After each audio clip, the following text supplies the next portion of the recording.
A bold venture to create an ecological insurance policy was started at the turn of the century.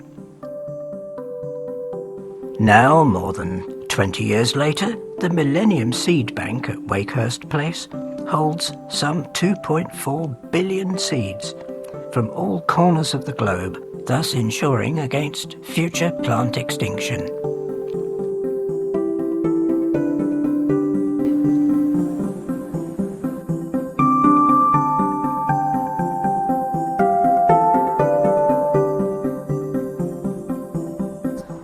The Millennium Seed Bank project was set up and this facility was built because there was nothing like it in the world. Although there are many seed banks, around 1,400, they deal with agricultural species, with crops. And it was our concern that there was no seed bank for other species, for all of the wild species which are useful to people and which are disappearing from this planet. Here we have a selection of some of the fruits that come into the seed bank. You can see they're very varied. A lot of the plants are designed with their dispersal in mind, and some of these give a good example of that. We have here, for example, the Proboscidea from New Mexico, and you can see by its shape that you would think it's designed to cling on to something for its dispersal. The hooks are hopefully will clip onto the back of livestock legs and be dragged around the countryside as the seeds are slowly dispersed from the central portion. When a seed consignment arrives, we unpack it, we check all the seed collections that are in the box and make sure that they match the paperwork and the permits we have for their importation.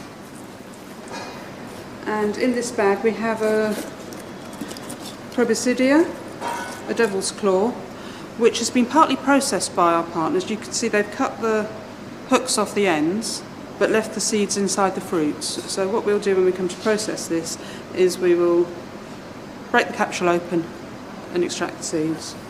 Once we've checked the collections in and we're happy with them, we put them into crates and we take them into our dry room where they sit for between 3 and 6 months to make sure they're dry enough to process, and then we bring them back out into the cleaning lab here where we process them. We do a lot of collecting in other countries, but what we tend to do is not do the collecting ourselves. We employ seed collectors within partner institutions in country. The reason for that is that they know the species much better than we do, and they know the geography as well. They're able to get out to the places that we need to go.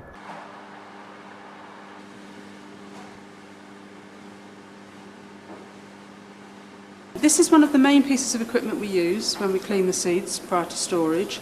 It's called an aspirator. It works on the principle of a winnowing machine. We have a hopper here into which we put our unclean seeds, and in the back of the machine there's a motor which introduces a column of air. It comes up here and over the top.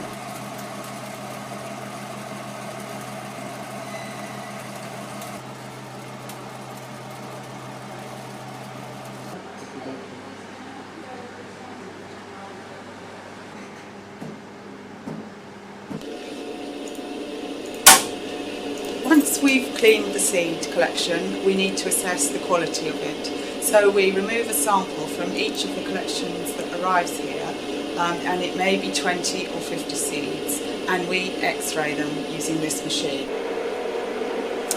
This is a sample taken from an Adenia species from Tanzania. As you can see, there are 2 seeds here which look distinctly different from the rest of the collection.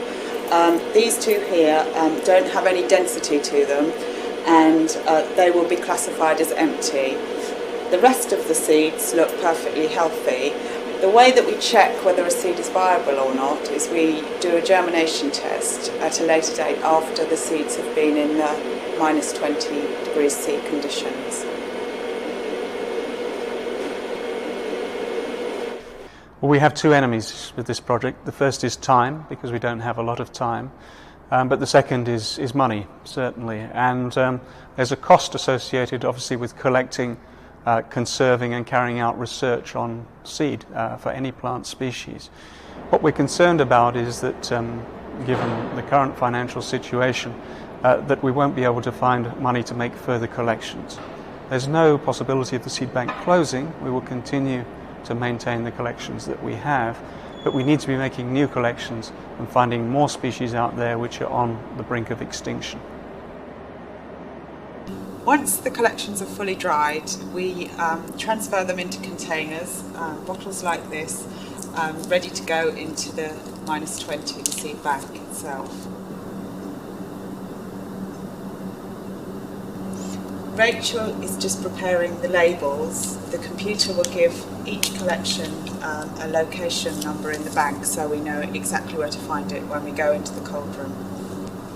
The reason it's important to keep seeds is because we are likely to need them, and we need to give ourselves every opportunity to use new plant species, to find out more about those that we already use, and keeping them as seed is the most efficient, cost-effective way of holding plant species. 30 years ago, we didn't know that the Madagascar periwinkle would be important in curing childhood leukemia. Now we do. That's the reason that we try to collect plants that have no known use currently. The seed bank project has been a great success so far.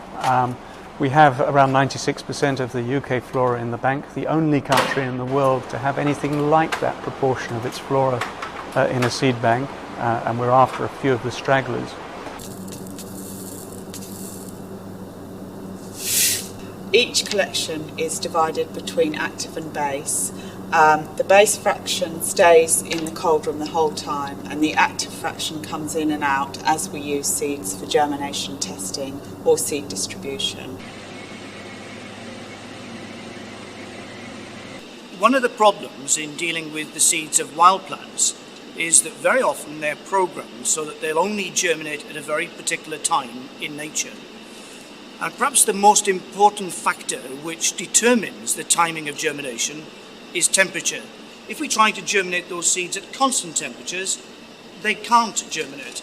And we think that this requirement for the seeds to experience both daytime and nighttime temperature serves as a kind of depth sensing mechanism which tells seeds in the wild that they're close to the soil surface. So you'll see that there are a number of germination tests in this incubator at the moment. And if I take one of them out and just show you, you can see that in most cases we tend to sow seeds in petri dishes on a medium cold agar. And this is essentially just like jellied water. I'm here scoring an initial germination test that has been set up for me previously. This is the third week it's been scored. It's scored every 7 days, and the main aim is to check if anything has germinated, which in this case it has. So in this case I will remove the seedling and to score that the germination has occurred.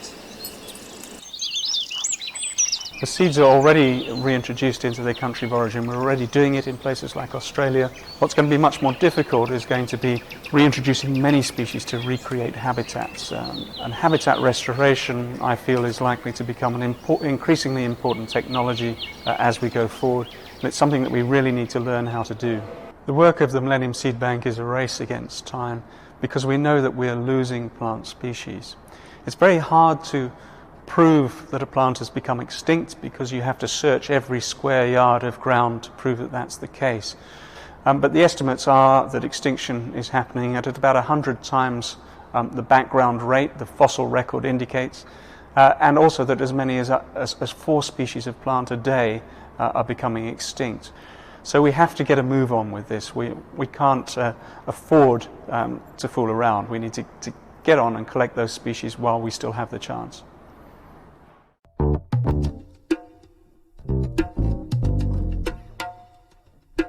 Seeds bring life. Seeds give life. Seeds for life. Hakuna Matata. Oh Jambo, say Jambo. We are one people, respect each other, and we've only got one